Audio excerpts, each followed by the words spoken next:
and the chickens roost on him, and the cow comes in and bothers him when he wants to muse, it would have been another matter altogether. But he surely could not have had a very cheerless time of it in that pretty dungeon.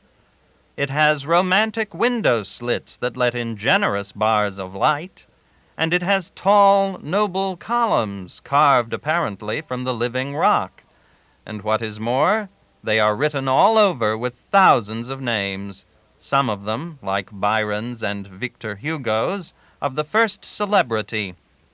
Why didn't he amuse himself reading these names? Then there are the couriers and tourists, swarms of them every day. What was to hinder him from having a good time with them? I think Bonnivard's sufferings have been overrated. Next we took train and went to Martigny on the way to Mont Blanc. Next morning we started about 8 o'clock on foot. We had plenty of company in the way of wagon loads and mule loads of tourists and dust. This scattering procession of travelers was perhaps a mile long. The road was uphill, interminably uphill, and tolerably steep. The weather was blistering hot, and the man or woman who had to sit on a creeping mule or in a crawling wagon and broil in the beating sun was an object to be pitied.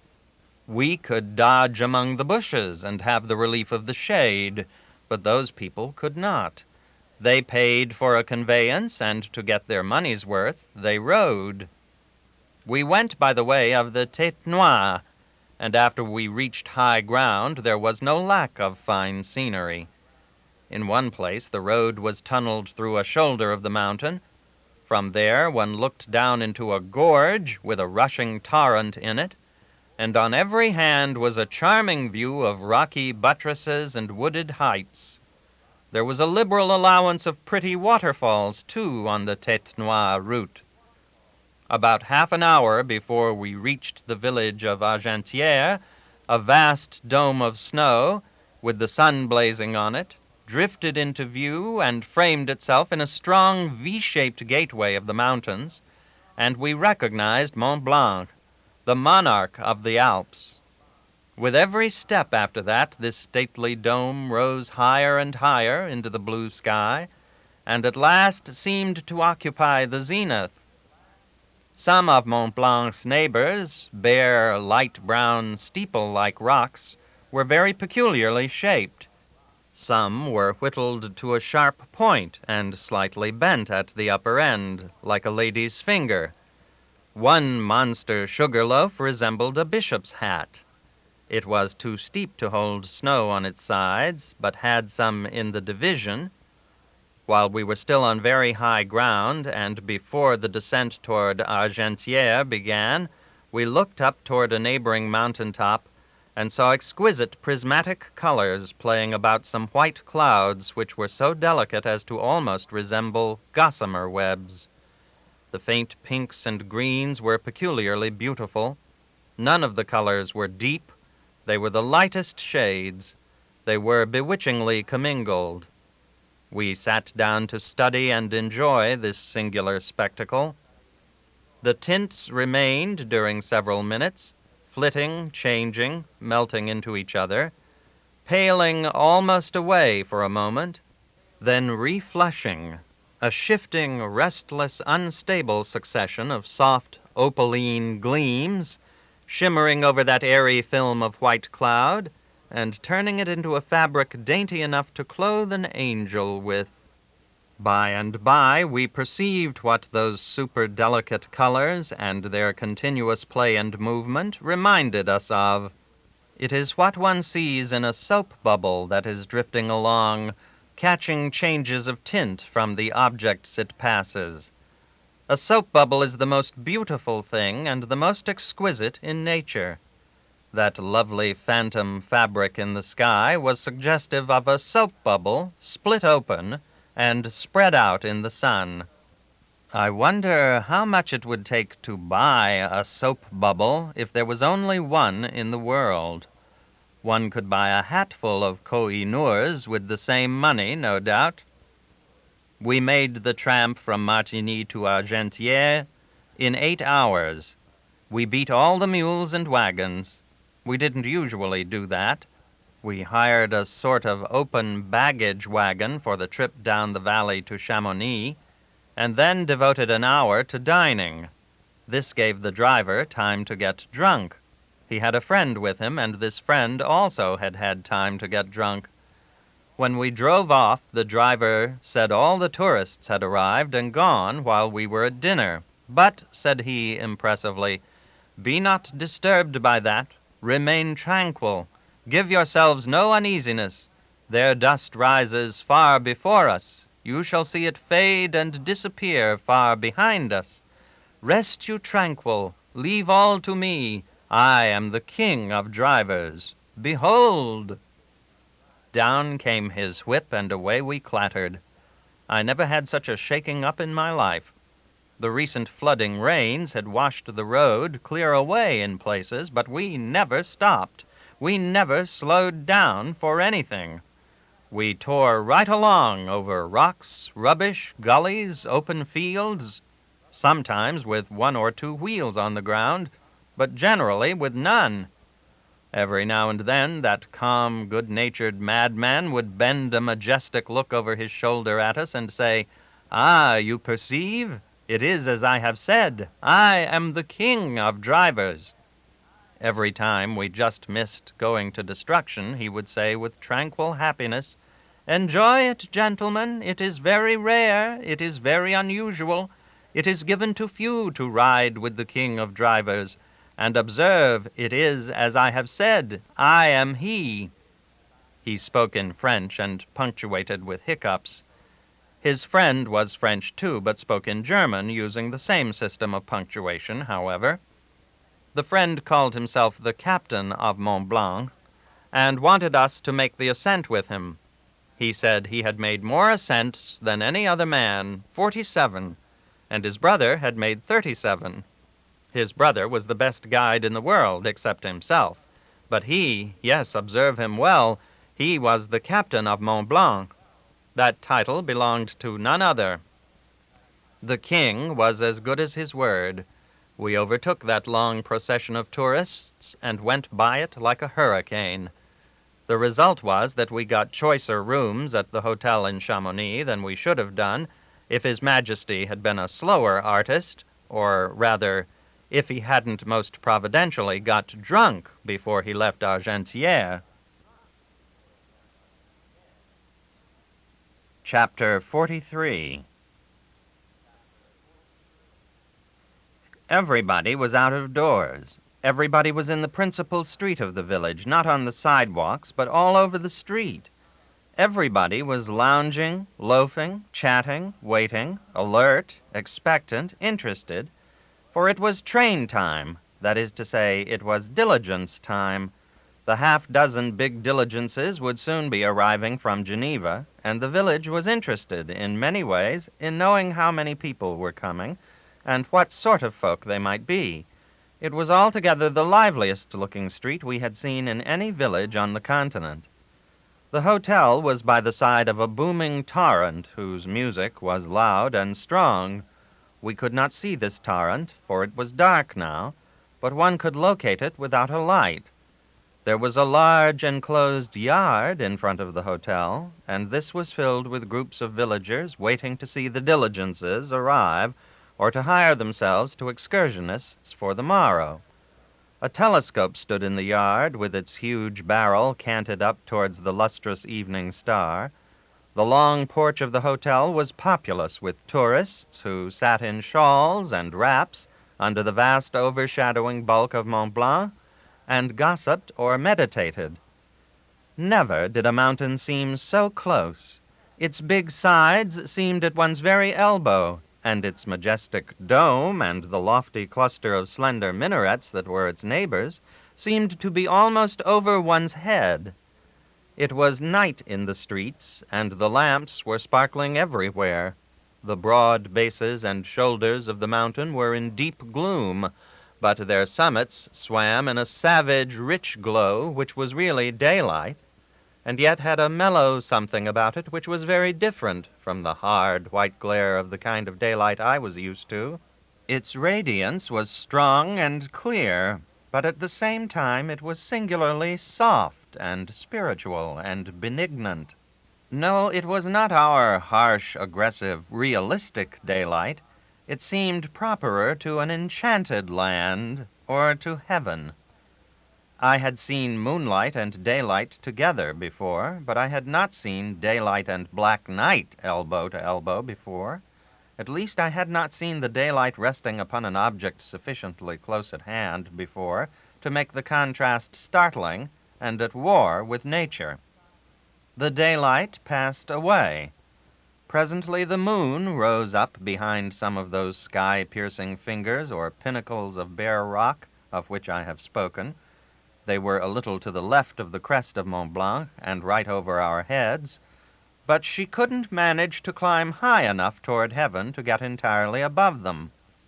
She would show the glittering arch of her upper third occasionally, and scrape it along behind the comb-like row.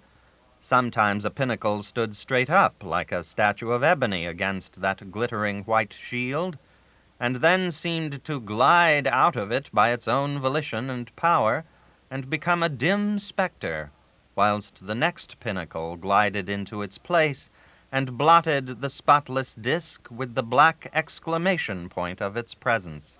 The top of one pinnacle took the shapely, clean-cut form of a rabbit's head in the inkiest silhouette, while it rested against the moon. The unillumined peaks and minarets, hovering vague and phantom-like above us while the others were painfully white and strong with snow and moonlight, made a peculiar effect. But when the moon, having passed the line of pinnacles, was hidden behind the stupendous white swell of Mont Blanc, the masterpiece of the evening was flung on the canvas. A rich, greenish radiance sprang into the sky from behind the mountain, and in this some airy shreds and ribbons of vapor floated about, and being flushed with that strange tint, went waving to and fro like pale green flames. After a while, radiating bars, vast, broadening, fan-shaped shadows, grew up and stretched away to the zenith from behind the mountain. It was a spectacle to take one's breath for the wonder of it and the sublimity. Indeed, those mighty bars of alternate light and shadow, streaming up from behind that dark and prodigious form, and occupying the half of the dull and opaque heavens, were the most imposing and impressive marvel I had ever looked upon. There is no simile for it, for nothing is like it. If a child had asked me what it was, I should have said, "Humble yourself in this presence. It is the glory flowing from the hidden head of the Creator." One falls shorter of the truth than that sometimes in trying to explain mysteries to the little people. I could have found out the cause of this awe-compelling miracle by inquiring, for it is not infrequent at Mont Blanc, but I did not wish to know. We have not the reverent feeling for the rainbow that a savage has, because we know how it is made. We have lost as much as we gained by prying into that matter. We took a walk down the street a block or two, and at a place where 4 streets met, and the principal shops were clustered, found the groups of men in the roadway thicker than ever, for this was the exchange of Chamonix. These men were in the costumes of guides and porters, and were there to be hired. The office of that great personage, the guide-in-chief of the Chamonix Guild of Guides, was nearby. This guild is a close corporation, and is governed by strict laws. There are many excursion routes, some dangerous and some not, some that can be made safely without a guide, and some that cannot. The Bureau determines these things. Where it decides that a guide is necessary, you are forbidden to go without one. Neither are you allowed to be a victim of extortion. The law states what you are to pay. The guides serve in rotation. You cannot select the man who is to take your life into his hands. You must take the worst in the lot if it is his turn. A guide's fee ranges all the way up from $50 for some trifling excursion of a few rods to $20, according to the distance traversed and the nature of the ground. A guide's fee for taking a person to the summit of Mont Blanc and back is $20, and he earns it. The time employed is usually 3 days, and there is enough early rising in it to make a man far more healthy and wealthy and wise than any one man has any right to be. The porter's fee for the same trip is $10. Several tourists, usually go up together and divide up the expense, and thus make it light. For if only one tourist went, he would have to have several guides and porters, and that would make the matter costly. We went into the chief's office. There were maps of mountains on the walls, also 1 or 2 lithographs of celebrated guides, and a portrait of the scientist de Saussure. In glass cases were some labeled fragments of boots and batons and other suggestive relics and remembrances of casualties on Mont Blanc. In a book was a record of all the ascents which have ever been made, beginning with numbers 1 and 2, those being of Jacques Balmat and de Saussure in 1787, and ending with number 685, which wasn't cold yet.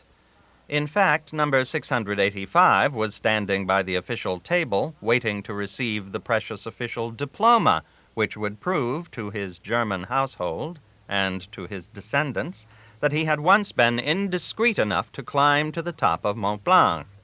He looked very happy when he got his document. In fact, he spoke up and said he was happy. I tried to buy a diploma for an invalid friend at home who had never traveled, and whose desire all his life had been to ascend Mont Blanc, but the guide-in-chief rather insolently refused to sell me one.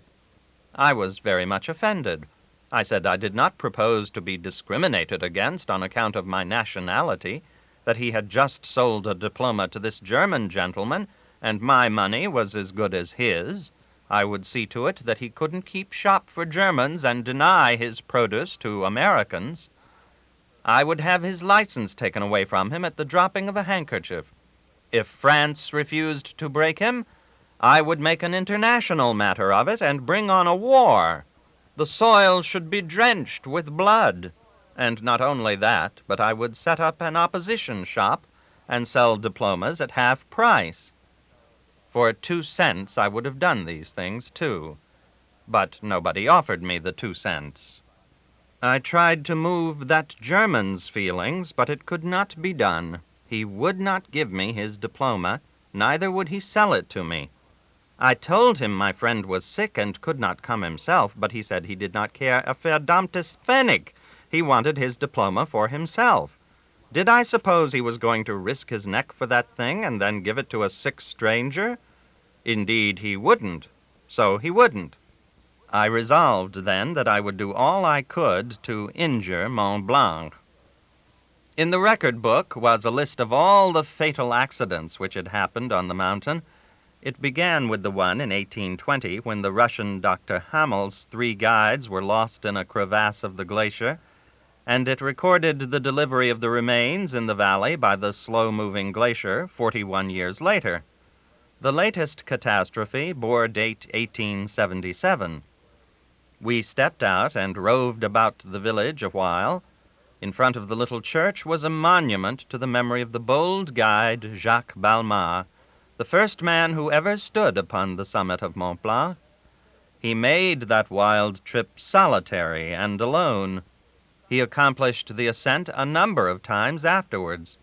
A stretch of nearly half a century lay between his first ascent and his last one. At the ripe old age of 72, he was climbing around a corner of a lofty precipice of the Pic du Midi, nobody with him, when he slipped and fell. So he died in harness. He had grown very avaricious in his old age, and used to go off stealthily to hunt for non-existent and impossible gold among those perilous peaks and precipices. He was on a quest of that kind when he lost his life. There was a statue to him and another to de Saussure in the hall of our hotel, and a metal plate on the door of a room upstairs bore an inscription to the effect that that room had been occupied by Albert Smith. Balmat and de Saussure discovered Mont Blanc, so to speak, but it was Smith who made it a paying property. His articles in Blackwood and his lectures on Mont Blanc in London advertised it and made people as anxious to see it as if he owed them money. As we strolled along the road, we looked up and saw a red signal light glowing in the darkness of the mountainside. It seemed but a trifling way up, perhaps 100 yards, a climb of 10 minutes. It was a lucky piece of sagacity in us that we concluded to stop a man whom we met and get a light for our pipes from him, instead of continuing the climb to that lantern to get a light, as had been our purpose. The man said that that lantern was on the Grand Mulets, some 6,500 feet above the valley. I knew by our Riffelberg experience that it would have taken us a good part of a week to go up there. I would sooner not smoke at all than take all that trouble for a light. Even in the daytime, the foreshortening effect of the mountain's close proximity creates curious deceptions. For instance, one sees with the naked eye a cabin up there beside the glacier, and a little above and beyond he sees the spot where that red light was located. He thinks he could throw a stone from the one place to the other. But he couldn't, for the difference between the two altitudes is more than 3,000 feet. It looks impossible from below that this can be true, but it is true nevertheless. While strolling about, we kept the run of the moon all the time, and we still kept an eye on her after we got back to the hotel portico. I had a theory that the gravitation of refraction being subsidiary to atmospheric compensation, the refrangibility of the Earth's surface would emphasize this effect in regions where great mountain ranges occur, and possibly so even-handedly impact the odic and idyllic forces together, the one upon the other, as to prevent the moon from rising higher than 12,200 feet above sea level. This daring theory had been received with frantic scorn by some of my fellow scientists, and with an eager silence by others. Among the former I may mention Professor H.Y., and among the latter, Professor T.L. Such is professional jealousy. A scientist will never show any kindness for a theory which he did not start himself. There is no feeling of brotherhood among these people. Indeed, they always resent it when I call them brother. To show how far their ungenerosity can carry them, I will state that I offered to let Professor H.Y. publish my great theory as his own discovery. I even begged him to do it. I even proposed to print it myself as his theory. Instead of thanking me, he said that if I tried to fasten that theory on him, he would sue me for slander. I was going to offer it to Mr. Darwin, whom I understood to be a man without prejudices, but it occurred to me that perhaps he would not be interested in it, since it did not concern heraldry. But I am glad now that I was forced to father my intrepid theory myself, for on the night of which I am writing it was triumphantly justified and established. Mont Blanc is nearly 16,000 feet high. He hid the moon utterly. Near him is a peak which is 12,216 feet high. The moon slid along behind the pinnacles, and when she approached that one, I watched her with intense interest, for my reputation as a scientist must stand or fall by its decision. I cannot describe the emotions which surged like tidal waves through my breast when I saw the moon glide behind that lofty needle and pass it by without exposing more than 2 feet 4 inches of her upper rim above it.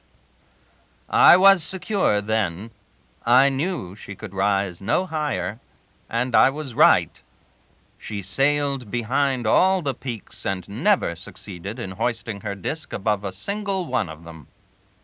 While the moon was behind one of those sharp fingers, its shadow was flung athwart the vacant heavens, a long, slanting, clean-cut, dark ray, with a streaming and energetic suggestion of force about it, such as the ascending jet of water from a powerful fire engine affords. It was curious to see a good strong shadow of an earthly object cast upon so intangible a field as the atmosphere. We went to bed at last and went quickly to sleep. But I woke up, after about 3 hours, with throbbing temples, and a head which was physically sore, outside and in. I was dazed, dreamy, wretched, seedy, unrefreshed. I recognized the occasion of all this. It was that torrent. In the mountain villages of Switzerland, and along the roads, one has always the roar of the torrent in his ears. He imagines it is music, and he thinks poetic things about it. He lies in his comfortable bed and is lulled to sleep by it, but by and by he begins to notice that his head is very sore. He cannot account for it. In solitudes where the profoundest silence reigns, he notices a sullen, distant, continuous roar in his ears, which is like what he would experience if he had seashells pressed against them. He cannot account for it. He is drowsy and absent-minded. There is no tenacity to his mind. He cannot keep hold of a thought and follow it out. If he sits down to write, his vocabulary is empty. No suitable words will come. He forgets what he started to do and remains there, pen in hand, head tilted up, eyes closed, listening painfully to the muffled roar of a distant train in his ears. In his soundest sleep, the strain continues. He goes on listening, always listening, intently, anxiously, and wakes at last, harassed, irritable, unrefreshed. He cannot manage to account for these things. Day after day, he feels as if he had spent his nights in a sleeping car. It actually takes him weeks to find out that it is those persecuting torrents that have been making all the mischief. It is time for him to get out of Switzerland then, for as soon as he has discovered the cause, the misery is magnified several-fold. The roar of the torrent is maddening then, for his imagination is assisting. The physical pain it inflicts is exquisite. When he finds he is approaching one of those streams, his dread is so lively that he is disposed to fly the track and avoid the implacable foe. 8 or 9 months after the distress of the torrents had departed from me, the roar and thunder of the streets of Paris brought it all back again. I moved to the 6th story of the hotel to hunt for peace. About midnight the noises dulled away, and I was sinking to sleep, when I heard a new and curious sound. I listened. Evidently some joyous lunatic was softly dancing a double shuffle in the room over my head. I had to wait for him to get through, of course. 5 long minutes he smoothly shuffled away. A pause followed. Then something fell with a heavy thump on the floor. I said to myself, "There, he is pulling off his boots. Thank heavens he is done." Another slight pause. He went to shuffling again. I said to myself, "Is he trying to see what he can do with only one boot on?" Presently came another pause and another thump on the floor. I said, "Good. He has pulled off his other boot. Now he is done." But he wasn't. The next moment he was shuffling again. I said, "Confound him, he is at it in his slippers." After a little came that same old pause, and right after it that thump on the floor once more. I said, "Hang him, he had on 2 pair of boots." For an hour that magician went on, shuffling and pulling off boots, till he had shed as many as 25 pair, and I was hovering on the verge of lunacy. I got my gun and stole up there. The fellow was in the midst of an acre of sprawling boots, and he had a boot in his hand, shuffling it. No, I mean polishing it. The mystery was explained. He hadn't been dancing. He was the boots of the hotel, and was attending to business. Chapter 44. After breakfast that next morning in Chamonix, we went out in the yard and watched the gangs of excursioning tourists arriving and departing with their mules and guides and porters. Then we took a look through the telescope at the snowy hump of Mont Blanc. It was brilliant with sunshine, and the vast, smooth bulge seemed hardly 500 yards away. With the naked eye, we could dimly make out the house at the Pierre Pointue, which is located by the side of the great glacier and is more than 3,000 feet above the level of the valley. But with the telescope, we could see all its details. While I looked, a woman rode by the house on a mule, and I saw her with sharp distinctness. I could have described her dress. I saw her nod to the people of the house and rein up her mule, and put her hand up to shield her eyes from the sun. I was not used to telescopes. In fact, I never had looked through a good one before. It seemed incredible to me that this woman could be so far away. I was satisfied that I could see all these details with my naked eye. But when I tried it, the mule and those vivid people had wholly vanished, and the house itself had become small and vague. I tried the telescope again and again. Everything was vivid. The strong black shadows of the mule and the woman were flung against the side of the house, and I saw the mule's silhouette wave its ears. The telescopulist, or the telescopulariat, I do not know which is right, said a party were making the grand ascent, and would come in sight on the remote upper heights presently. So we waited to observe this performance. Presently I had a superb idea. I wanted to stand with a party on the summit of Mont Blanc, merely to be able to say I had done it, and I believed the telescope could set me within 7 feet of the uppermost man. The telescoper assured me that it could.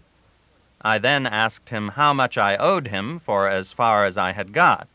He said 1 franc. I asked him how much it would cost me to make the entire ascent. 3 francs.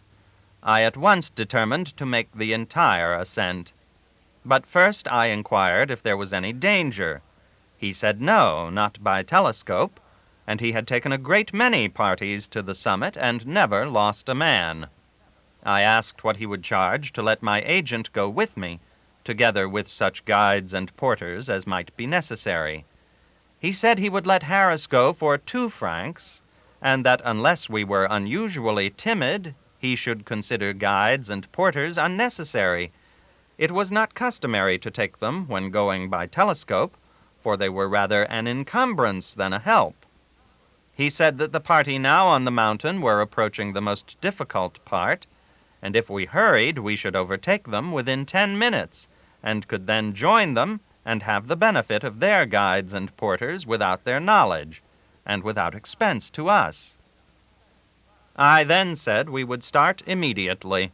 I believe I said it calmly, though I was conscious of a shudder and of a paling cheek, in view of the nature of the exploit I was so unreflectingly engaging in.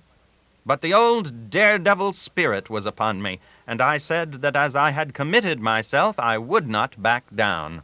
I would ascend Mont Blanc if it cost me my life. I told the man to slant his machine in the proper direction and let us be off.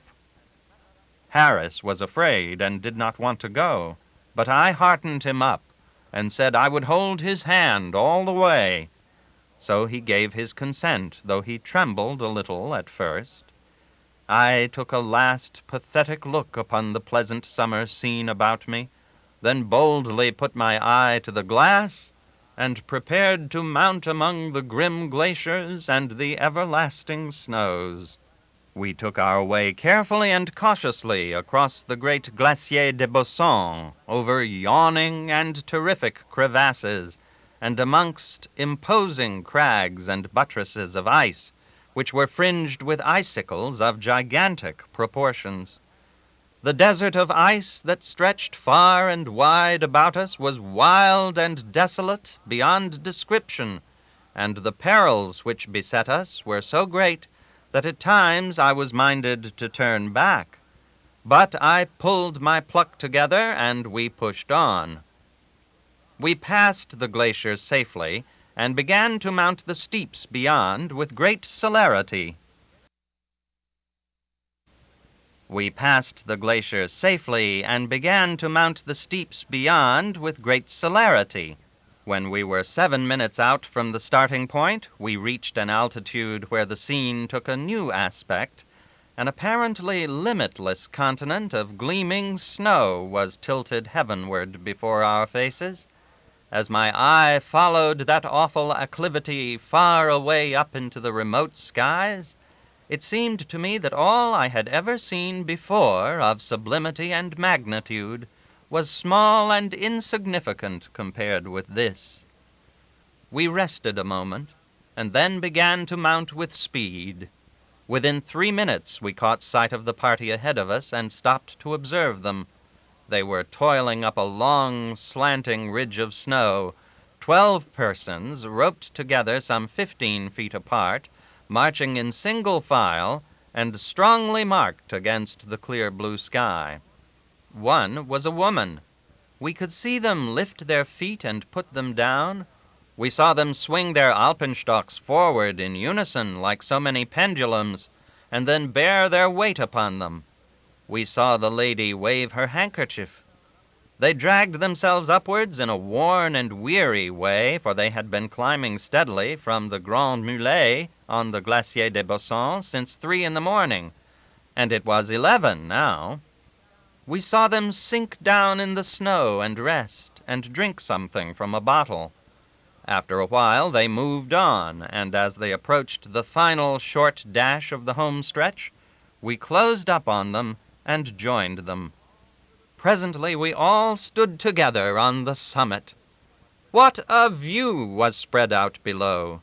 Away off under the northwestern horizon rolled the silent billows of the Farnese Oberland, their snowy crests glinting softly in the subdued lights of distance. In the north rose the giant form of the Wobblehorn, draped from peak to shoulder in sable thunderclouds. Beyond him, to the right, stretched the grand processional summits of the Cisalpine Cordillera, drowned in a sensuous haze. To the east loomed the colossal masses of the Jodelhorn, the Fuddlehorn, and the Dinnerhorn, their cloudless summits flashing white and cold in the sun.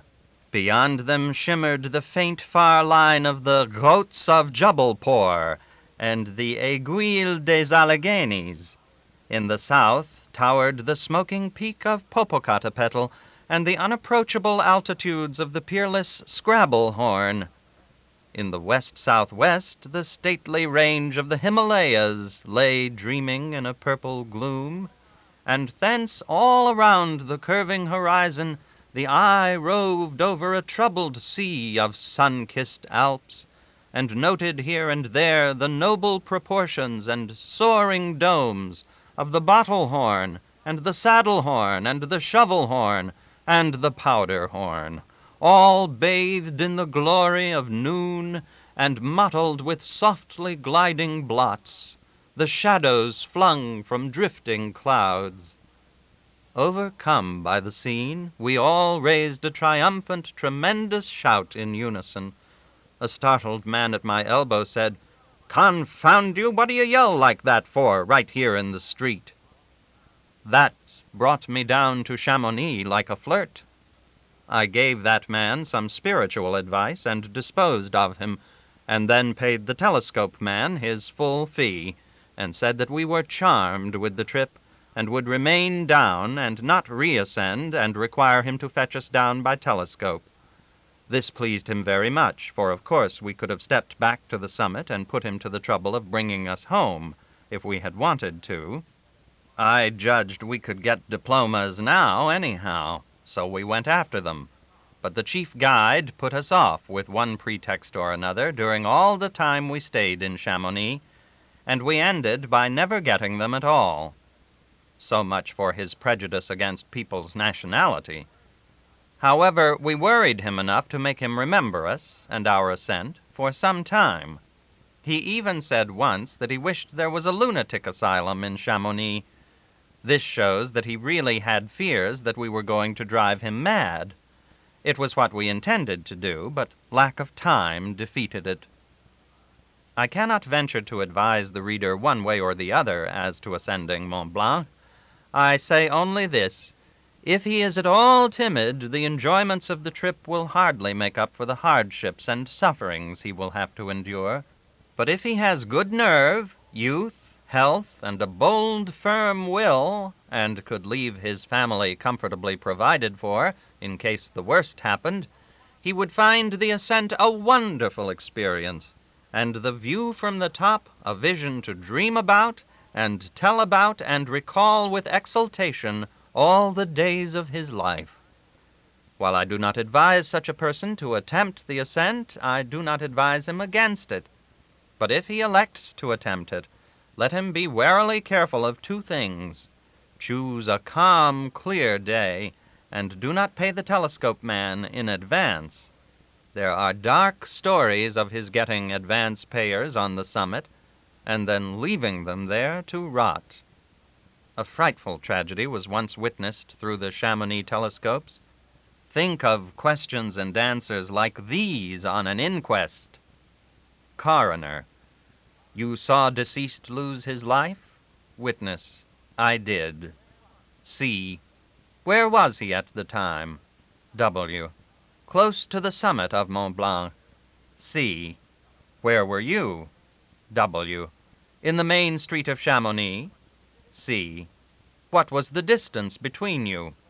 W: a little over 5 miles, as the bird flies. This accident occurred in 1866, a year and a month after the disaster on the Matterhorn. 3 adventurous English gentlemen of great experience in mountain climbing, Sir George Young and his brothers James and Albert, made up their minds to ascend Mont Blanc without guides or porters. All endeavors to dissuade them from their project failed. Powerful telescopes are numerous in Chamonix. These huge brass tubes, mounted on their scaffoldings and pointing skyward from every choice vantage ground, have the formidable look of artillery, and give the town the general aspect of getting ready to repel a charge of angels. The reader may easily believe that the telescopes had plenty of custom on that August morning in 1866, for everybody knew of the dangerous undertaking which was on foot, and all had fears that misfortune would result. All the morning the tubes remained directed towards the mountain heights, each with its anxious group around it, but the white deserts were vacant. At last, towards 11 o'clock, the people who were looking through the telescopes cried out, "There they are!" And sure enough, far up on the loftiest terraces of the Grand Plateau, the 3 pygmies appeared, climbing with remarkable vigor and spirit. They disappeared in the corridor and were lost to sight during an hour. Then they reappeared and were presently seen standing together upon the extreme summit of Mont Blanc. So far, all was well. They remained a few minutes on that highest point of land in Europe, a target for all the telescopes, and were then seen to begin the descent. Suddenly, all 3 vanished. An instant after, they appeared again, 2,000 feet below.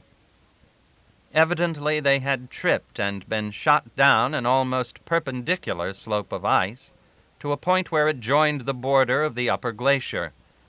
Naturally, the distant witnesses supposed they were now looking upon 3 corpses, so they could hardly believe their eyes when they presently saw 2 of the men rise to their feet and bend over the 3rd. During 2 hours and a half they watched the 2 busying themselves over the extended form of their brother, who seemed entirely inert. Chamonix affairs stood still. Everybody was in the street. All interest was centered upon what was going on upon that lofty and isolated stage 5 miles away.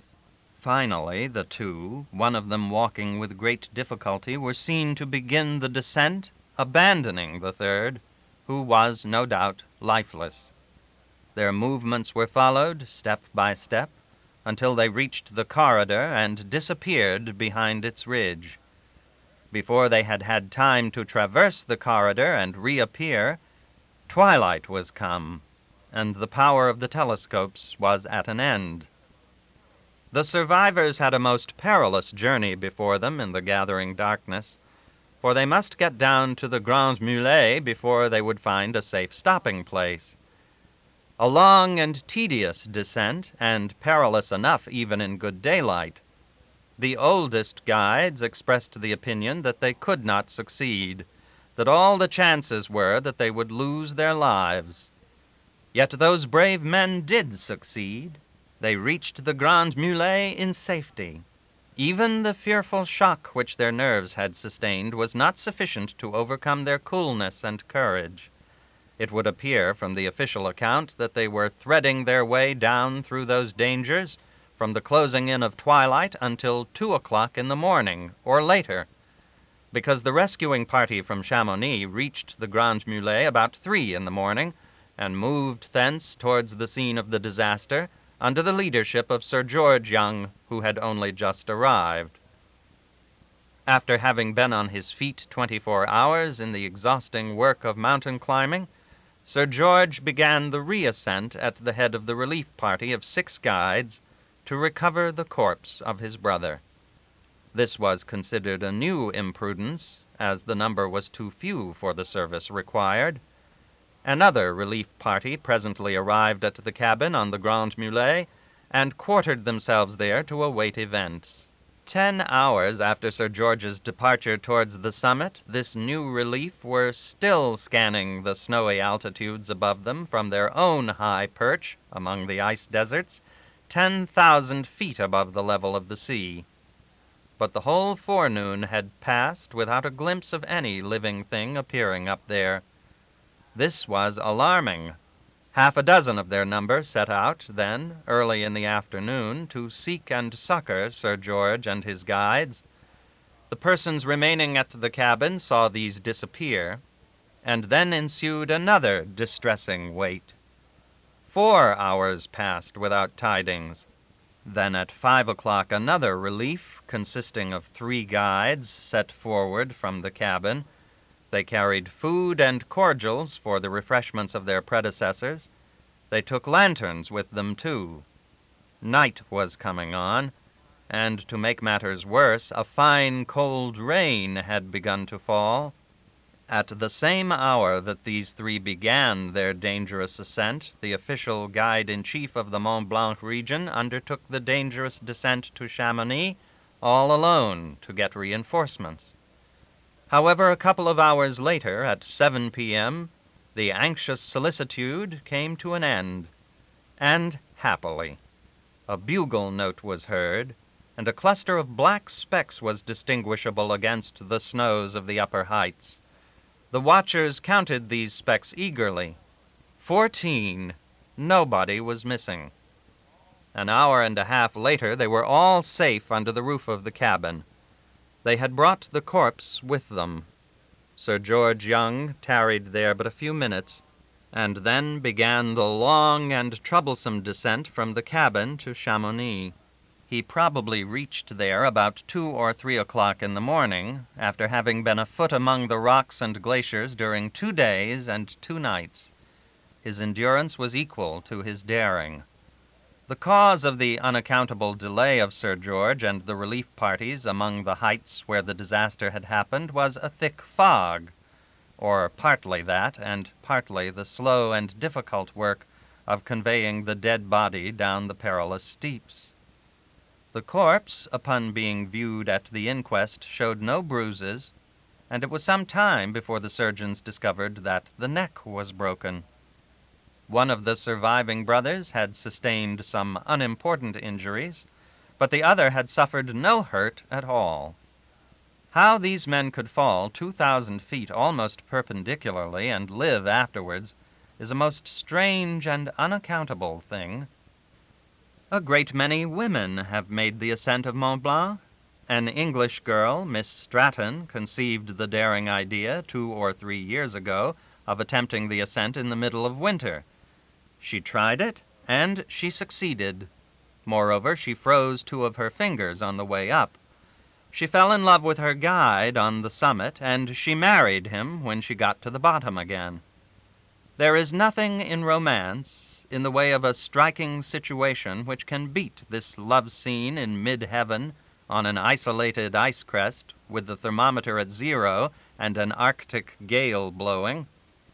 The first woman who ascended Mont Blanc was a girl aged 22, Mademoiselle Maria Paradis, 1809. Nobody was with her but her sweetheart, and he was not a guide. The sex then took a rest for about 30 years, when a Mademoiselle d'Angeville made the ascent, 1838. In Chamonix, I picked up a rude old lithograph of that day which pictured her in the act.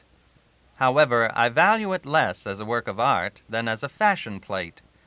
Miss d'Angeville put on a pair of men's pantaloons to climb in, which was wise, but she cramped their utility by adding her petticoat, which was idiotic.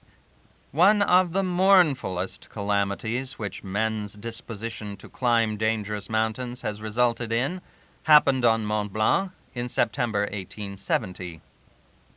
Mr. Darve tells the story briefly in his Histoire du Mont Blanc. In the next chapter, I will copy its chief features.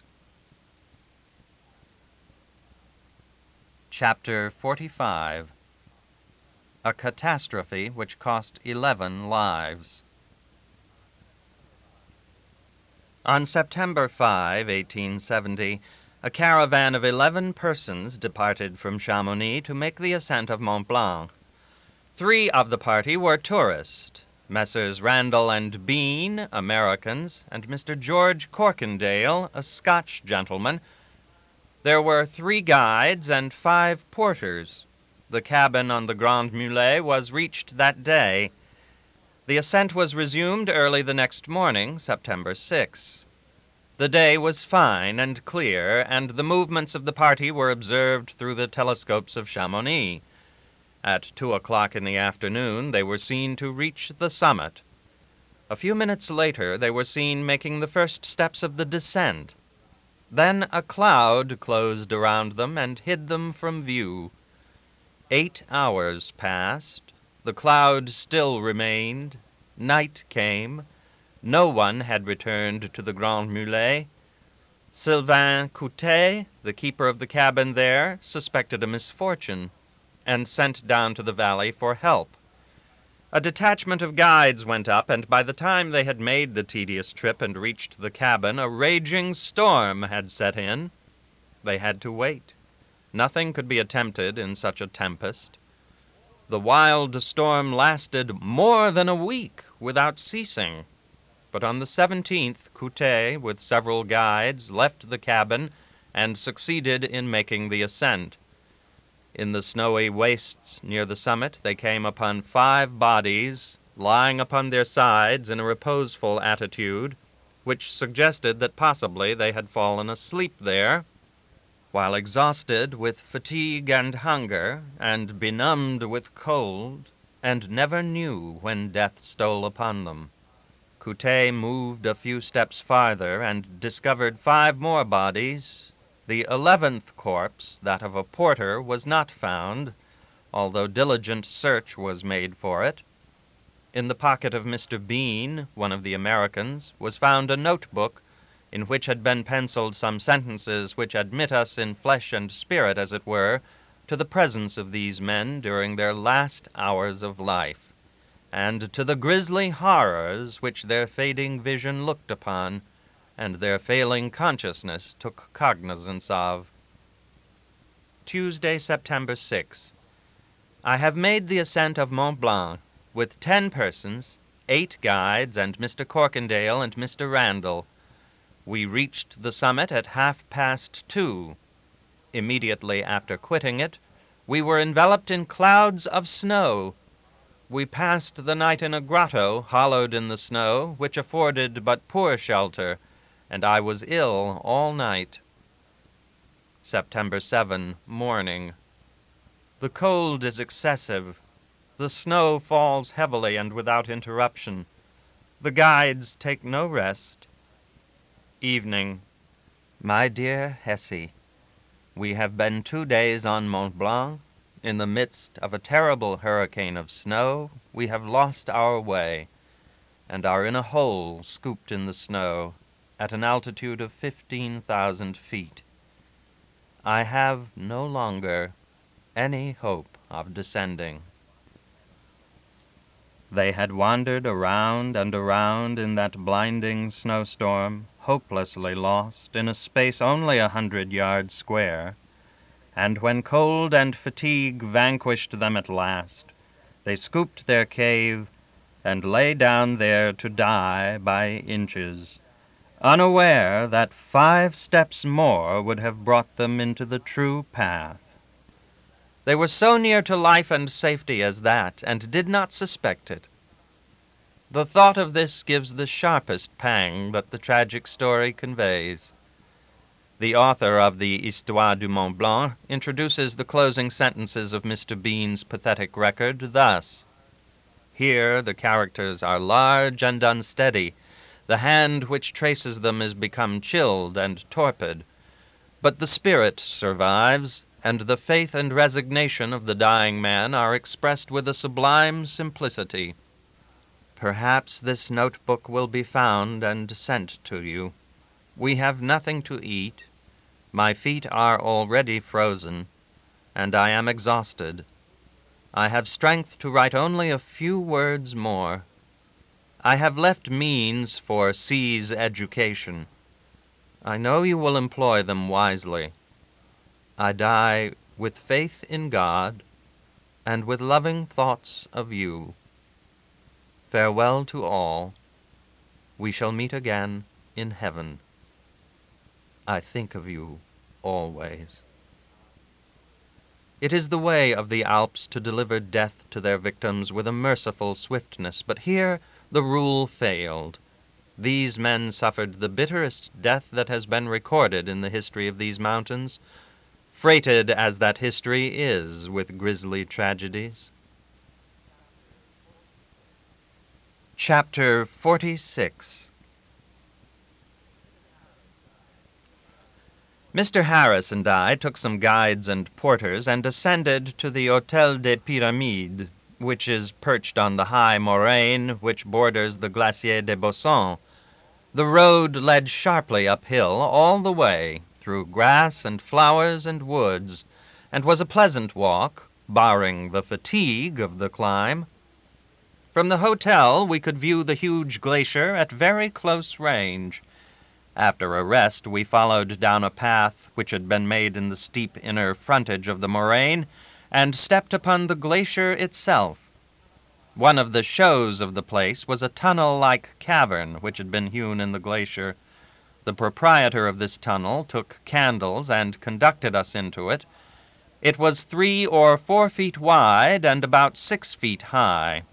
Its walls of pure and solid ice emitted a soft and rich blue light that produced a lovely effect and suggested enchanted caves and that sort of thing.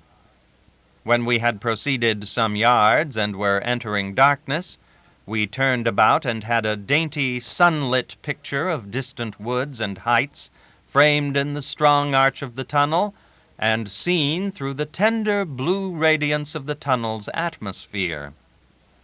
The cavern was nearly 100 yards long, and when we reached its inner limit, the proprietor stepped into a branch tunnel with his candles and left us buried in the bowels of the glacier and in pitch darkness. We judged his purpose was murder and robbery, so we got out our matches and prepared to sell our lives as dearly as possible by setting the glacier on fire if the worst came to the worst. But we soon perceived that this man had changed his mind. He began to sing in a deep, melodious voice, and woke some curious and pleasing echoes. By and by he came back, and I pretended that that was what he had gone behind there for. We believed as much of that as we wanted to. Thus our lives had been once more in imminent peril, but by the exercise of the swift sagacity and cool courage which had saved us so often, we had added another escape to the long list. The tourist should visit that ice cavern by all means, for it is well worth the trouble, but I would advise him to go only with a strong and well-armed force. I do not consider artillery necessary, yet it would not be unadvisable to take it along if convenient. The journey, going and coming, is about 3 miles and a half, 3 of which are on level ground. We made it in less than a day, but I would counsel the unpracticed, if not pressed for time, to allow themselves 2. Nothing is gained in the Alps by overexertion. Nothing is gained by crowding 2 days' work into 1 for the poor sake of being able to boast of the exploit afterwards. It will be found much better in the long run to do the thing in 2 days, and then subtract one of them from the narrative. This saves fatigue, and does not injure the narrative. All the more thoughtful among the Alpine tourists do this. We now called upon the guide-in-chief, and asked for a squadron of guides and porters for the ascent of the Montanvert. This idiot glared at us and said, "You don't need guides and porters to go to the Montanvert. What do we need, then? Such as you? An ambulance!" I was so stung by this brutal remark that I took my custom elsewhere. Betimes, next morning, we had reached an altitude of 5,000 feet above the level of the sea. Here we camped and breakfasted. There was a cabin there, the spot is called the Calais, and a spring of ice-cold water. On the door of the cabin was a sign in French to the effect that one may here see a living chamois for 50 centimes. We did not invest. What we wanted was to see a dead one. A little after noon, we ended the ascent and arrived at the new hotel on the Montanvert, and had a view of 6 miles, right up the great glacier, the famous Mer de Glace. At this point it is like a sea whose deep swales and long rolling swells have been caught in mid-movement and frozen solid. But farther up it is broken up into wildly tossing billows of ice. We descended a ticklish path in the steep side of the moraine and invaded the glacier. There were tourists of both sexes scattered far and wide over it everywhere, and it had the festive look of a skating rink. The Empress Josephine came this far once. She ascended the Montanvert in 1810, but not alone.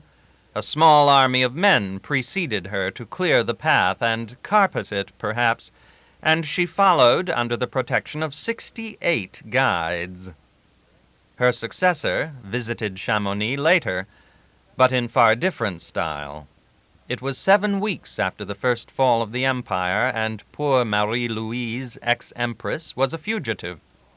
She came at night, and in a storm, with only 2 attendants, and stood before a peasant's hut, tired, bedraggled, soaked with rain, the red print of her lost crown still girdling her brow, and implored admittance, and was refused. A few days before, the adulations and applause of a nation were sounding in her ears, and now she was come to this. We crossed the Mer de Glace in safety, but we had misgivings. The crevasses in the ice yawned deep and blue and mysterious, and it made one nervous to traverse them. The huge round waves of ice were slippery and difficult to climb, and the chances of tripping and slipping down them and darting into a crevasse were too many to be comfortable. In the bottom of a deep swale between 2 of the biggest of the ice waves, we found a fraud who pretended to be cutting steps to ensure the safety of tourists. He was soldiering when we came upon him, but he hopped up and chipped out a couple of steps about big enough for a cat, and charged us a franc or two for it. Then he sat down again to doze till the next party should come along. He had collected blackmail from 200 or 300 people already that day, but had not chipped out ice enough to impair the glacier perceptibly. I have heard of a good many soft sinecures, but it seems to me that keeping toll bridge on a glacier is the softest one I have encountered yet. That was a blazing hot day, and it brought a persistent and persecuting thirst with it. What an unspeakable luxury it was to slake that thirst with the pure and limpid ice water of the glacier! Down the sides of every great rib of ice poured limpid rills in gutters carved by their own attrition. Better still, wherever a rock had laid, there was now a bowl-shaped hole with smooth white sides and bottom of ice, and this bowl was brimming with water of such absolute clearness that the careless observer would not see it at all, but would think the bowl was empty. These fountains had such an alluring look that I often stretched myself out when I was not thirsty, and dipped my face in and drank till my teeth ached. Everywhere among the Swiss mountains we had at hand the blessing, not to be found in Europe except in the mountains, of water capable of quenching thirst. Everywhere in the Swiss highlands brilliant little rills of exquisitely cold water went dancing along by the roadsides, and my comrade and I were always drinking and always delivering our deep gratitude. But in Europe everywhere except in the mountains, the water is flat and insipid beyond the power of words to describe. It is served lukewarm, but no matter, ice could not help it. It is incurably flat, incurably insipid. It is only good to wash with. I wonder it doesn't occur to the average inhabitant to try it for that. In Europe, the people say contemptuously, "Nobody drinks water here." Indeed, they have a sound and sufficient reason. In many places they even have what may be called prohibitory reasons. In Paris and Munich, for instance, they say, "Don't drink the water, it is simply poison." Either America is healthier than Europe, notwithstanding her deadly indulgence in ice water, or she does not keep the run of her death rate as sharply as Europe does. I think we do keep up the death statistics accurately, and if we do, our cities are healthier than the cities of Europe. Every month the German government tabulates the death rate of the world and publishes it. I scrapbooked these reports during several months, and it was curious to see how regular and persistently each city repeated its same death rate month after month. The tables might as well have been stereotyped, they varied so little. These tables were based upon weekly reports showing the average of deaths in each 1,000 of population for a year. Munich was always present with her 33 deaths in each 1,000 of her population, yearly average. Chicago was as constant with her 15 or 17, Dublin with her 48, and so on. Only a few American cities appear in these tables, but they are scattered so widely over the country that they furnish a good general average of city health in the United States, and I think it will be granted that our towns and villages are healthier than our cities. Here is the average of the only American cities reported in the German tables. Chicago, deaths in 1,000 of population annually, 16. Philadelphia, 18. St. Louis, 18. San Francisco, 19. New York, the Dublin of America, 23. See how the figures jump up as soon as one arrives at the transatlantic list? Paris, 27. Glasgow, 27. London, 28. Vienna, 28. Augsburg, 28. Braunschweig, 28. Königsberg, 29, Cologne, 29, Dresden, 29, Hamburg, 29, Berlin, 30, Bombay, 30, Warsaw, 31, Breslau, 31, Odessa, 32, Munich, 33, Strasbourg 33, Pest 35, Kassel 35, Lisbon 36, Liverpool 36, Prague 37, Madras 37, Bucharest 39, St. Petersburg 40, Trieste 40, Alexandria, Egypt 43, Dublin 48, Calcutta 55. Edinburgh is as healthy as New York, 23, but there is no city in the entire list which is healthier, except Frankfurt on the Main, 20, but Frankfurt is not as healthy as Chicago, San Francisco, St. Louis, or Philadelphia. Perhaps a strict average of the world might develop the fact that where 1 in 1,000 of America's population dies, 2 in 1,000 of the other populations of the earth succumb. I do not like to make insinuations, but I do think the above statistics darkly suggest that these people over here drink this detestable water on the sly. We climbed the moraine on the opposite side of the glacier, and then crept along its sharp ridge 100 yards or so, in pretty constant danger of a tumble to the glacier below. The fall would only have been 100 feet, but it would have closed me out as effectually as 1,000 feet. Therefore I respected the distance accordingly, and was glad when the trip was done. A moraine is an ugly thing to assault head first. At a distance it looks like an endless grave of fine sand, accurately shaped and nicely smoothed. But close by it is found to be made mainly of rough boulders of all sizes, from that of a man's head to that of a cottage. By and by we came to the mauvais pas, or the villainous road, to translate it feelingly. It was a breakneck path around the face of a precipice 40 or 50 feet high, and nothing to hang on to but some iron railings. I got along slowly, safely, and uncomfortably, and finally reached the middle. My hopes began to rise a little, but they were quickly blighted.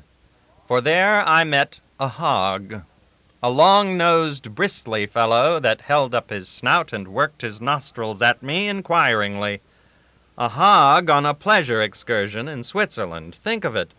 It is striking and unusual. A body might write a poem about it. He could not retreat if he had been disposed to do it. It would have been foolish to stand upon our dignity in a place where there was hardly room to stand upon our feet, so we did nothing of the sort. There were 20 or 30 ladies and gentlemen behind us. We all turned about and went back, and the hog followed behind. The creature did not seem set up by what he had done.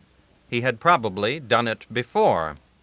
We reached the restaurant on the height called the Chateau at 4 in the afternoon. It was a memento factory, and the stock was large, cheap, and varied. I bought the usual paper cutter to remember the place by, and had Mont Blanc, the mauvais pas, and the rest of the region branded on my alpenstock. Then we descended to the valley, and walked home without being tied together. This was not dangerous, for the valley was 5 miles wide and quite level. We reached the hotel before 9 o'clock. Next morning we left for Geneva on top of the diligence, under shelter of a gay awning. If I remember rightly, there were more than 20 people up there. It was so high that the ascent was made by ladder. The huge vehicle was full everywhere, inside and out. 5 other diligences left at the same time, all full. We had engaged our seats 2 days beforehand, to make sure, and paid the regulation price, $5 each. But the rest of the company were wiser. They had trusted Baedeker and waited. Consequently, some of them got their seats for $1 or $2. Baedeker knows all about hotels, railway, and diligence companies, and speaks his mind freely. He is a trustworthy friend of the traveler. We never saw Mont Blanc at his best until we were many miles away. Then he lifted his majestic proportions high into the heavens, all white and cold and solemn, and made the rest of the world seem little and plebeian and cheap and trivial. As he passed out of sight at last, an old Englishman settled himself in his seat and said, "Well, I am satisfied. I have seen the principal features of Swiss scenery, Mont Blanc and the Goiter. Now for home." Chapter 47. We spent a few pleasant, restful days at Geneva, that delightful city where accurate timepieces are made for all the rest of the world, but whose own clocks never give the correct time of day by any accident. Geneva is filled with pretty little shops, and the shops are filled with the most enticing gimcrackery. If one enters one of these places, he is at once pounced upon and followed up and so persecuted to buy this, that, and the other thing that he is very grateful to get out again, and is not at all apt to repeat his experiment. The shopkeepers of the smaller sort in Geneva are as troublesome and persistent as are the salesmen of that monster hive in Paris, the Grand Magasin du Louvre, an establishment where ill-mannered pestering, pursuing, and insistence have been reduced to a science. In Geneva, prices in the smaller shops are very elastic. That is another bad feature. I was looking in at a window at a very pretty string of beads, suitable for a child. I was only admiring them. I had no use for them. I hardly ever wear beads. The shopwoman came out and offered them to me for 35 francs. I said it was cheap, but I did not need them. "Ah, but monsieur, they are so beautiful." I confessed it, but said they were not suitable for one of my age and simplicity of character. She darted in and brought them out and tried to force them into my hands, saying, "Ah, but only see how lovely they are. Surely monsieur will take them. Monsieur shall have them for 30 francs. There, I have said it. It is a loss, but one must live." I dropped my hands and tried to move her to respect my unprotected situation. But no, she dangled the beads in the sun before my face, exclaiming, "Ah, monsieur cannot resist them." She hung them on my coat button, folded her hands resignedly, and said, "Gone, and for 30 francs the lovely things. It is incredible, but the good God will sanctify the sacrifice to me." I removed them gently, returned them, and walked away, shaking my head and smiling a smile of silly embarrassment, while the passers-by halted to observe. The woman leaned out of her door, shook the beads, and screamed after me, "Monsieur shall have them for 28. I shook my head. 27. It is a cruel loss. It is ruin, but take them, only take them." I still retreated, still wagging my head. "Mon Dieu, they shall even go for 26. There, I have said it. Come." I wagged another negative.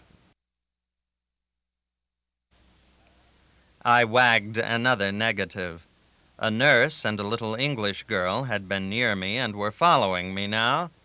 The shopwoman ran to the nurse, thrust the beads into her hand, and said, "Monsieur shall have them for 25. Take them to the hotel. He shall send me the money tomorrow, next day, when he likes." Then to the child, "When thy father sends me the money, come thou also, my angel, and thou shalt have something oh so pretty." I was thus providentially saved. The nurse refused the beads squarely and firmly, and that ended the matter. The sights of Geneva are not numerous. I made one attempt to hunt up the houses once inhabited by those two disagreeable people, Rousseau and Calvin, but had no success. Then I concluded to go home. I found it was easier to propose to do that than to do it, for that town is a bewildering place. I got lost in a tangle of narrow and crooked streets and stayed lost for an hour or two. Finally, I found a street which looked familiar and said to myself, Now I am at home, I judge. But I was wrong. This was Hell Street. Presently I found another place which had a familiar look, and said to myself, now I am at home, sure. It was another error. This was Purgatory Street. After a little I said, now I've got to the right place anyway. No, this is Paradise Street. I'm farther from home than I was at the beginning. Those were queer named. Calvin was the author of them, likely. Hell and Purgatory fitted those two streets like a glove, but the Paradise appeared to be sarcastic. I came out on the lakefront at last, and then I knew where I was. I was walking along before the glittering jewelry shops when I saw a curious performance. A lady passed by, and a trim dandy lounged across the walk in such an apparently carefully timed way as to bring himself exactly in front of her when she got to him. He made no offer to step out of the way. He did not apologize. He did not even notice her. She had to stop still and let him lounge by. I wondered if he had done that piece of brutality purposely. He strolled to a chair and seated himself at a small table. 2 or 3 other males were sitting at similar tables, sipping sweetened water. I waited. Presently a youth came by, and this fellow got up and served him the same trick. Still, it did not seem possible that anyone could do such a thing deliberately. To satisfy my curiosity, I went around the block, and sure enough, as I approached at a good round speed, he got up and lounged lazily across my path, fouling my course exactly at the right moment to receive all my weight. This proved that his previous performance had not been accidental, but intentional. I saw that dandy's curious game played afterwards in Paris, but not for amusement, not with a motive of any sort indeed, but simply from a selfish indifference to other people's comforts and rights. One does not see it as frequently in Paris as he might expect to, for there the law says, in effect, it is the business of the weak to get out of the way of the strong. We fine a cabman if he runs over a citizen. Paris fines the citizen for being run over. At least so everybody says. But I saw something which caused me to doubt.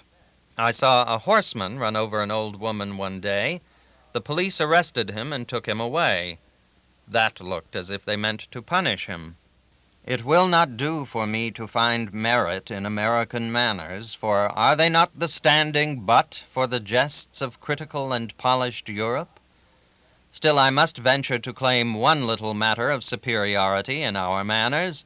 A lady may traverse our streets all day, going and coming as she chooses, and she will never be molested by any man.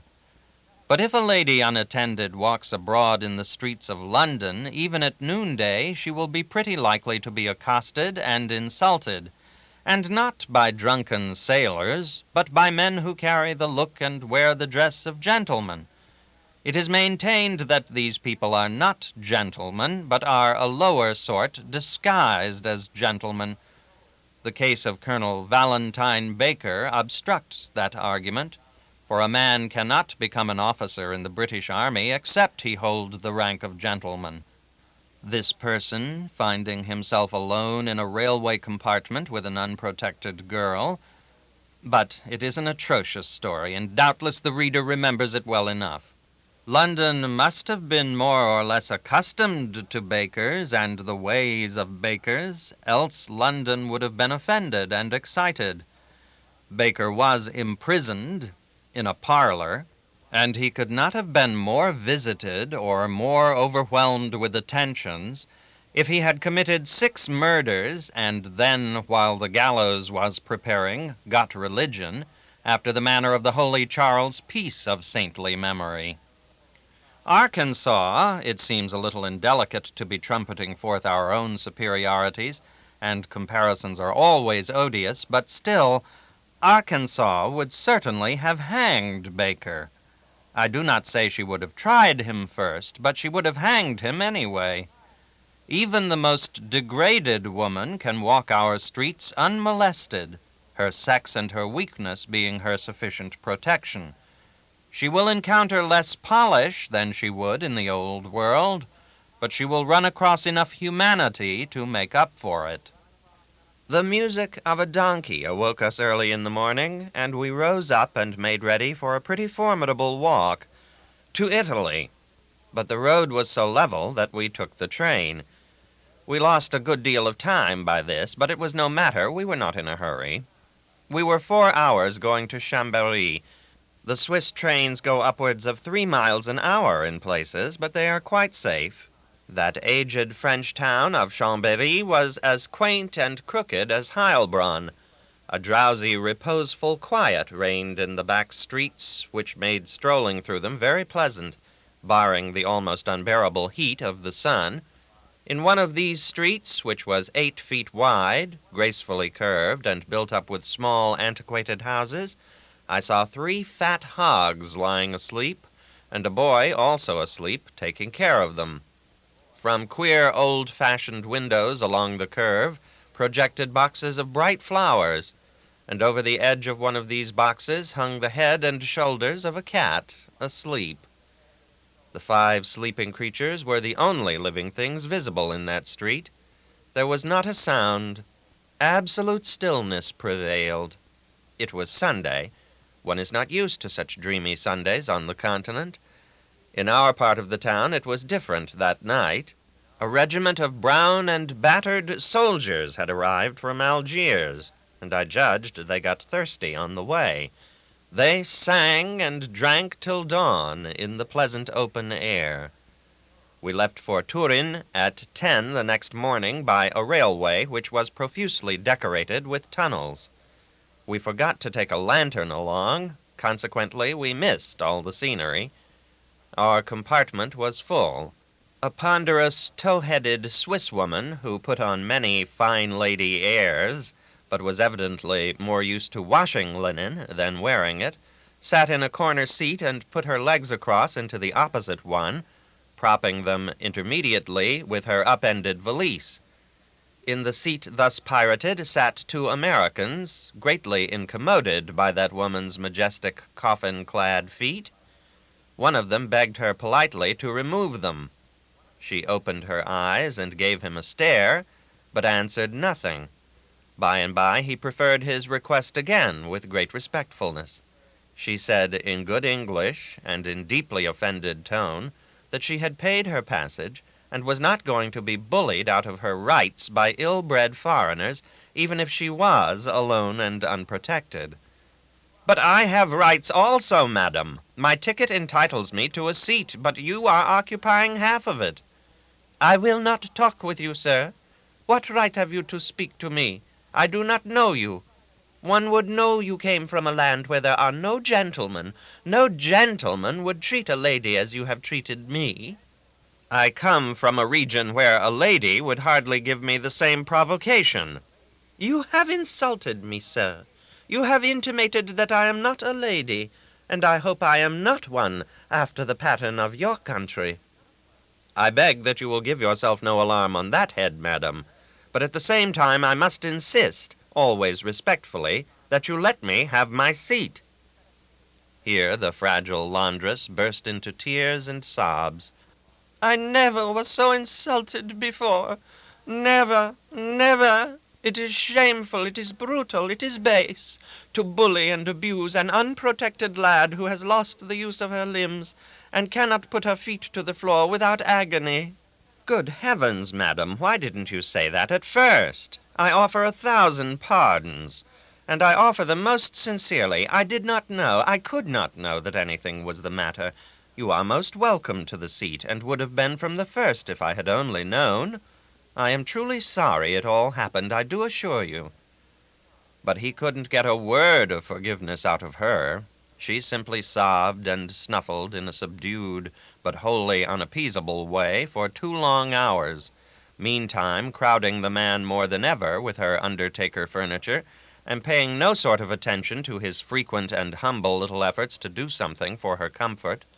Then the train halted at the Italian line, and she hopped up and marched out of the car with as firm a leg as any washerwoman of all her tribe.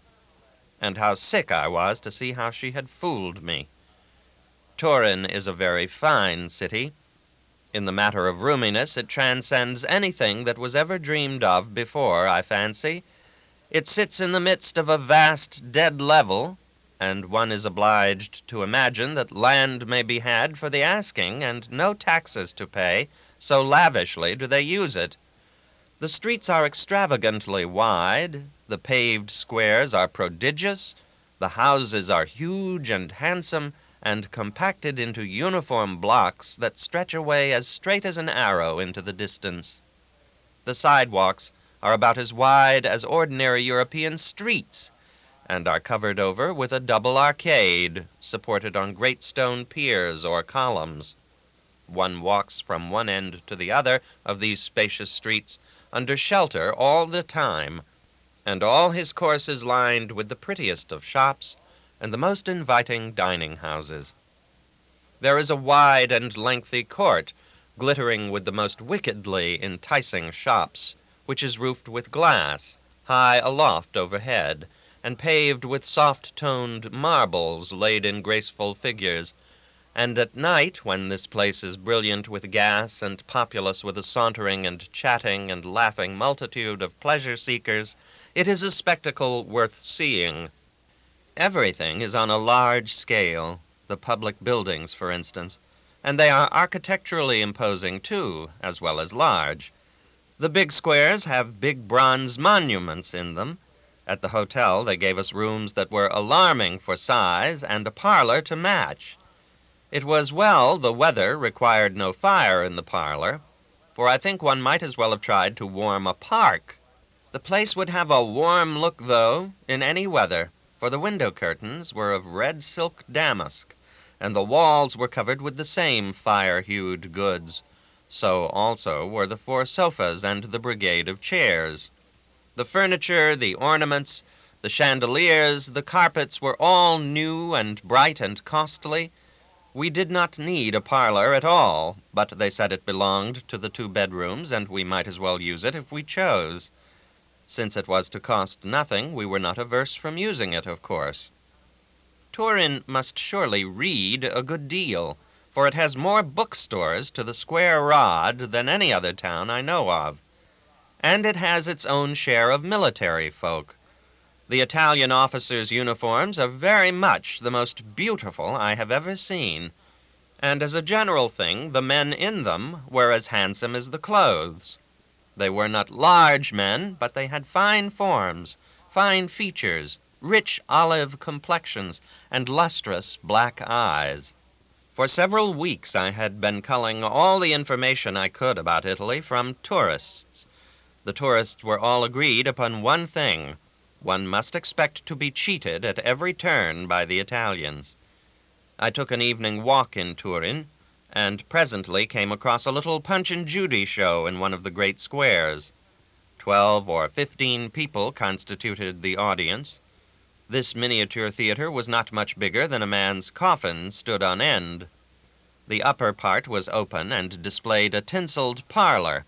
A good-sized handkerchief would have answered for a drop curtain. The footlights consisted of a couple of candle ends an inch long.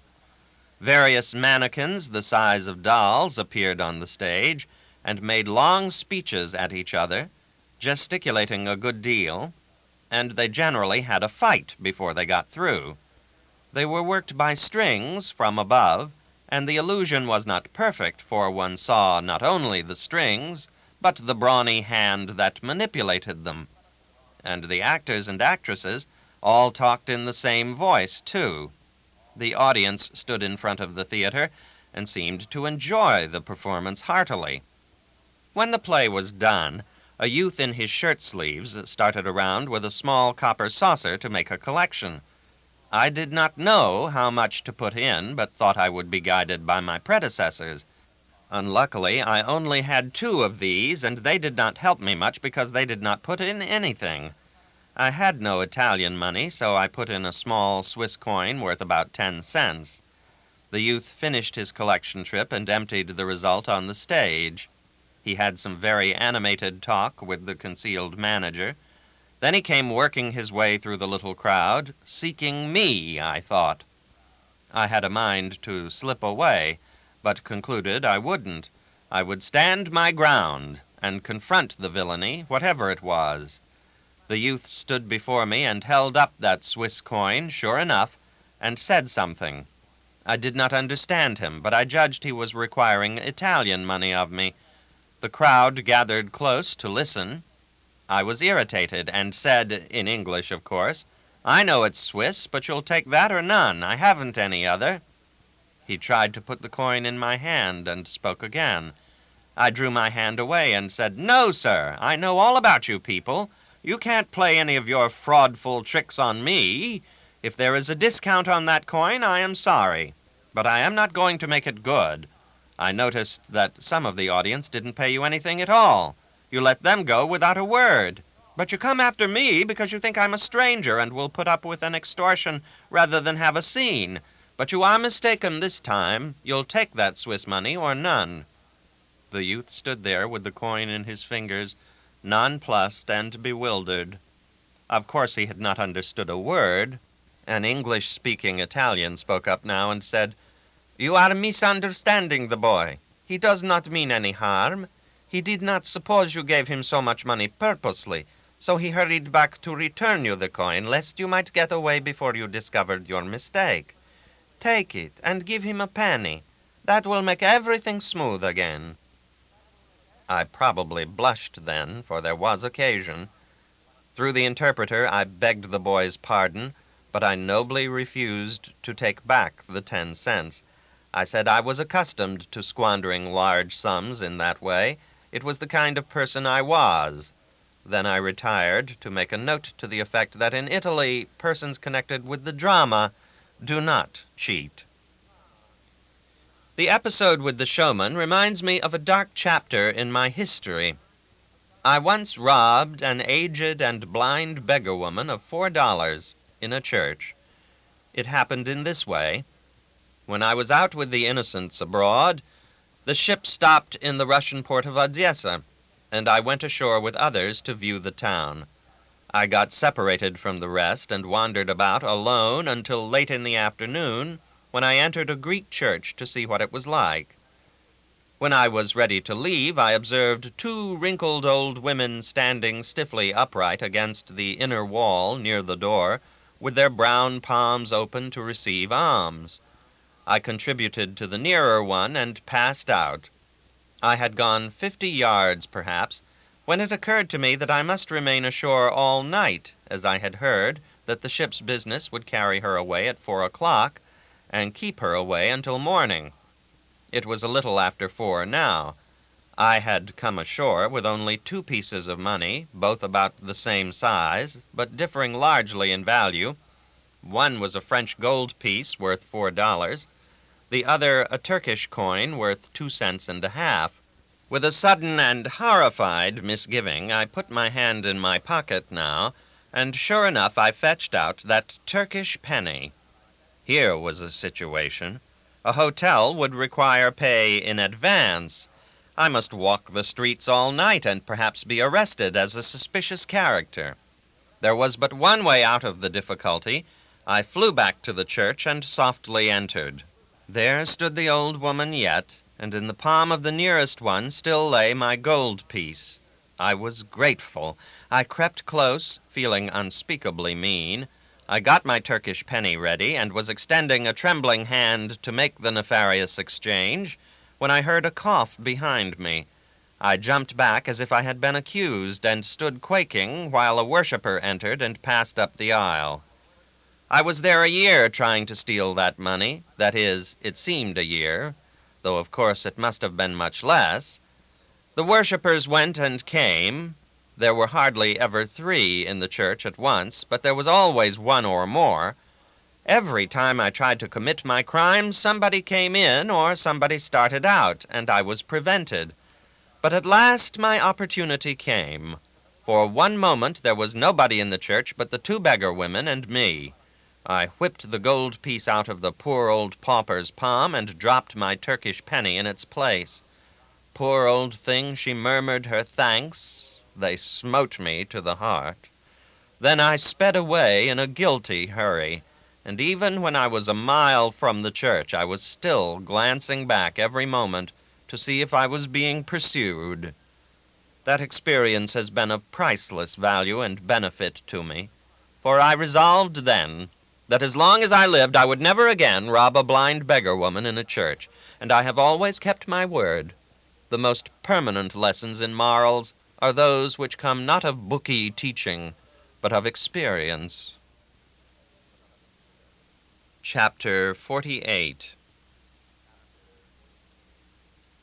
In Milan, we spent most of our time in the vast and beautiful arcade or gallery, or whatever it is called.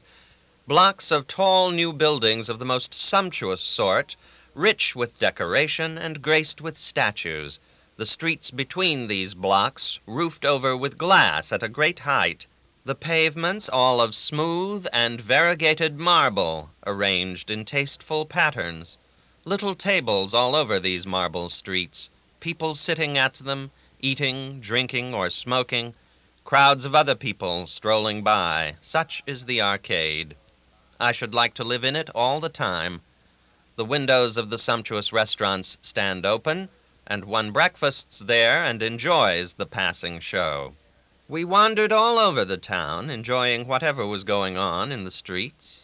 We took one omnibus ride, and as I did not speak Italian and could not ask the price, I held out some copper coins to the conductor, and he took 2. Then he went and got his tariff card and showed me that he had taken only the right sum. So I made a note. Italian omnibus conductors do not cheat. Near the cathedral I saw another instance of probity. An old man was peddling dolls and toy fans. 2 small American children bought fans, and one gave the old man a franc and 3 copper coins, and both started away. But they were called back, and the franc and one of the coppers were restored to them. Hence it is plain that in Italy parties connected with the drama and with the omnibus and toy interests do not cheat. The stocks of goods in the shops were not extensive, generally. In the vestibule of what seemed to be a clothing store, we saw 8 or 10 wooden dummies grouped together, clothed in woolen business suits, and each suit marked with its price. One suit was marked 45 francs, $9. Harris stepped in and said he wanted a suit like that. Nothing easier. The old merchant dragged in the dummy, brushed him off with a broom, stripped him, and shipped the clothes to the hotel. He said he did not keep 2 suits of the same kind in stock, but manufactured a second when it was needed to reclothe the dummy. In another quarter we found 6 Italians engaged in a violent quarrel. They danced fiercely about, gesticulating with their heads, their arms, their legs, their whole bodies. They would rush forward occasionally in a sudden access of passion and shake their fists in each other's very faces. We lost half an hour there, waiting to help cord up the dead, but they finally embraced each other affectionately, and the trouble was all over. The episode was interesting, but we could not have afforded all that time to it if we had known nothing was going to come of it but a reconciliation. Note made. In Italy, people who quarrel cheat the spectator. We had another disappointment afterwards. We approached a deeply interested crowd, and in the midst of it found a fellow wildly chattering and gesticulating over a box on the ground, which was covered with a piece of old blanket. Every little while he would bend down and take hold of the edge of the blanket with the extreme tips of his fingers, as if to show there was no deception, chattering away all the while, but always, just as I was expecting to see a wonderful feat of legerdemain, he would let go the blanket and rise to explain further. However, at last he uncovered the box and got out a spoon with a liquid in it, and held it fair and frankly around for people to see that it was all right and he was taking no advantage. His chatter became more excited than ever. I supposed he was going to set fire to the liquid and swallow it, so I was greatly wrought up and interested. I got a cent ready in one hand and a florin in the other, intending to give him the former if he survived, and the latter if he killed himself, for his loss would be my gain in a literary way, and I was willing to pay a fair price for the item. But this impostor ended his intensely moving performance by simply adding some powder to the liquid and polishing the spoon. Then he held it aloft, and he could not have shown a wilder exultation if he had achieved an immortal miracle. The crowd applauded in a gratified way, and it seemed to me that history speaks the truth when it says these children of the South are easily entertained. We spent an impressive hour in the noble cathedral, where long shafts of tinted light were cleaving through the solemn dimness from the lofty windows, and falling on a pillar here, a picture there, and a kneeling worshipper yonder. The organ was muttering, censers were swinging, candles were glinting on the distant altar, and the robed priests were filing silently past them. The scene was one to sweep all frivolous thoughts away and steep the soul in a holy calm. A trim young American lady paused a yard or two from me, fixed her eyes on the mellow sparks flecking the far-off altar, bent her head reverently a moment, then straightened up, kicked her train into the air with her heel, caught it deftly in her hand, and marched briskly out. We visited the picture galleries and the other regulation sights of Milan, not because I wanted to write about them again, but to see if I had learned anything in 12 years. I afterwards visited the great galleries of Rome and Florence for the same purpose. I found I had learned one thing.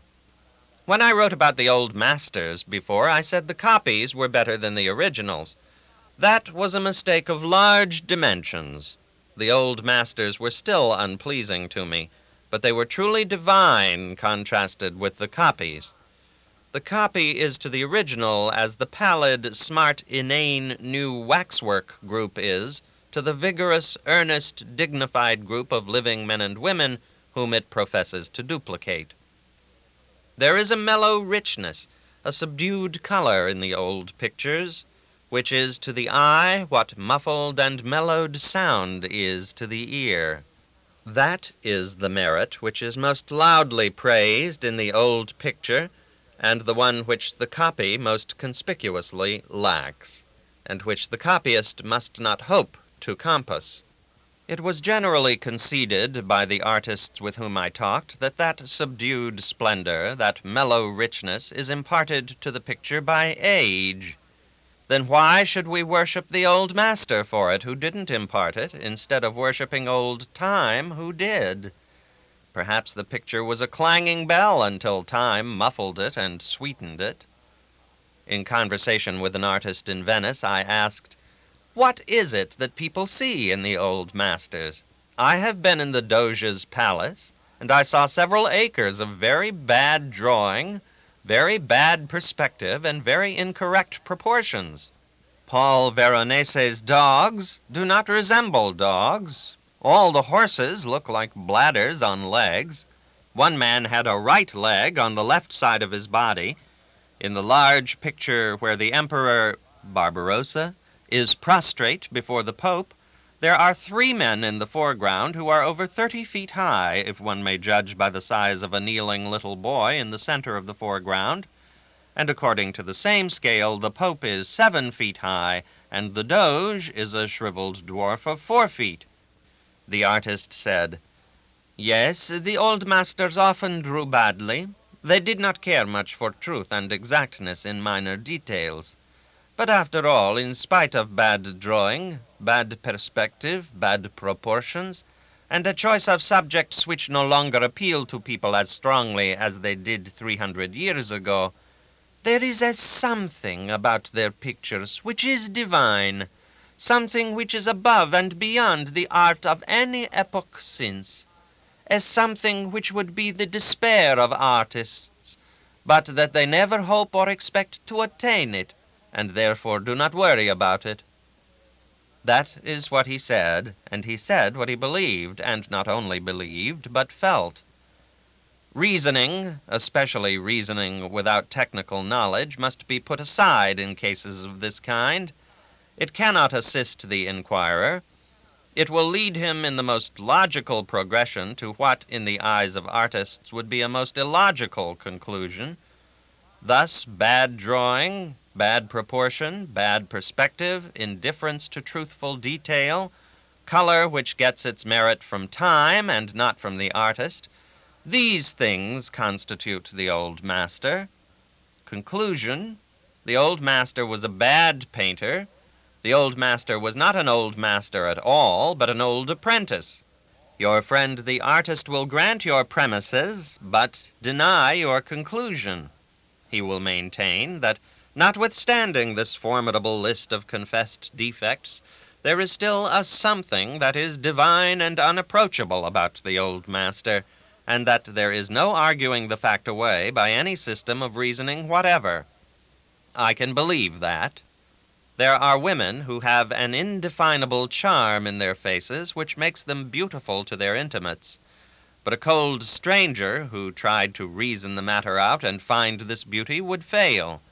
He would say of one of these women, "This chin is too short, this nose is too long, this forehead is too high, this hair is too red, this complexion is too pallid, the perspective of the entire composition is incorrect. Conclusion: the woman is not beautiful." But her nearest friend might say, and say truly, "Your premises are right, your logic is faultless, but your conclusion is wrong, nevertheless. She is an old master. She is beautiful, but only to such as know her. It is a beauty which cannot be formulated, but it is there just the same." I found more pleasure in contemplating the old masters this time than I did when I was in Europe in former years, but still it was a calm pleasure. There was nothing overheated about it. When I was in Venice before, I think I found no picture which stirred me much, but this time there were two which enticed me to the Doge's palace day after day, and kept me there hours at a time. One of these was Tintoretto's 3-acre picture in the great council chamber. When I saw it 12 years ago, I was not strongly attracted to it. The guide told me it was an insurrection in heaven, but this was an error. The movement of this great work is very fine. There are 10,000 figures, and they are all doing something. There is a wonderful go to the whole composition. Some of the figures are diving headlong downward with clasped hands. Others are swimming through the cloud shoals, some on their faces, some on their backs. Great processions of bishops, martyrs, and angels are pouring swiftly centerwards from various outlying directions. Everywhere is enthusiastic joy. There is rushing movement everywhere. There are 15 or 20 figures scattered here and there with books, but they cannot keep their attention on their reading. They offer the books to others, but no one wishes to read now. The Lion of St. Mark is there with his book. St. Mark is there with his pen uplifted. He and the lion are looking at each other earnestly in the face, disputing about the way to spell a word. The lion looks up in rapt admiration while St. Mark spells. This is wonderfully interpreted by the artist. It is the master stroke of this incomparable painting. I visited the place daily and never grew tired of looking at that grand picture. As I have intimated, the movement is almost unimaginably vigorous. The figures are singing, hosannaing, and many are blowing trumpets. So vividly is noise suggested that spectators who become absorbed in the picture almost always fall to shouting comments in each other's ears, making ear trumpets of their curved hands, fearing they may not otherwise be heard. One often sees a tourist with the eloquent tears pouring down his cheeks funnel his hands at his wife's ear and hears him roar through them, "Oh, to be there and at rest!" None but the supremely great in art can produce effects like these with the silent brush. 12 years ago, I could not have appreciated this picture. 1 year ago, I could not have appreciated it. My study of art in Heidelberg has been a noble education to me. All that I am today in art, I owe to that. The other great work which fascinated me was Bassano's immortal hair trunk. This is in the chamber of the Council of Ten. It is in one of the 3 40-foot pictures which decorate the walls of the room. The composition of this picture is beyond praise. The hair trunk is not hurled at the stranger's head, so to speak, as the chief feature of an immortal work so often is. No, it is carefully guarded from prominence, it is subordinated, it is restrained, it is most deftly and cleverly held in reserve, it is most cautiously and ingeniously led up to by the master, and consequently, when the spectator reaches it at last, he is taken unawares. He is unprepared, and it bursts upon him with a stupefying surprise. One is lost in wonder at all the thought and care which this elaborate planning must have cost. A general glance at the picture could never suggest that there was a hair trunk in it. The hair trunk is not mentioned in the title even, which is Pope Alexander III and the Doge Ciani, the conqueror of the Emperor Frederick Barbarossa. You see, the title is actually utilized to help divert attention from the trunk. Thus, as I say, nothing suggests the presence of the trunk by any hint, yet everything studiedly leads up to it, step by step. Let us examine into this and observe the exquisite artful artlessness of the plan. At the extreme left end of the picture are a couple of women, one of them with a child looking over her shoulder at a wounded man sitting with bandaged head on the ground. These people seem needless, but no, they are there for a purpose. One cannot look at them without seeing the gorgeous procession of grandees, bishops, halberdiers, and banner-bearers which is passing along behind them. One cannot see the procession without feeling a curiosity to follow it and learn whither it is going. It leads him to the Pope in the center of the picture, who is talking with the bonnetless Doge, talking tranquilly, too, although within 12 feet of them a man is beating a drum, and not far from the drummer 2 persons are blowing horns, and many horsemen are plunging and rioting about.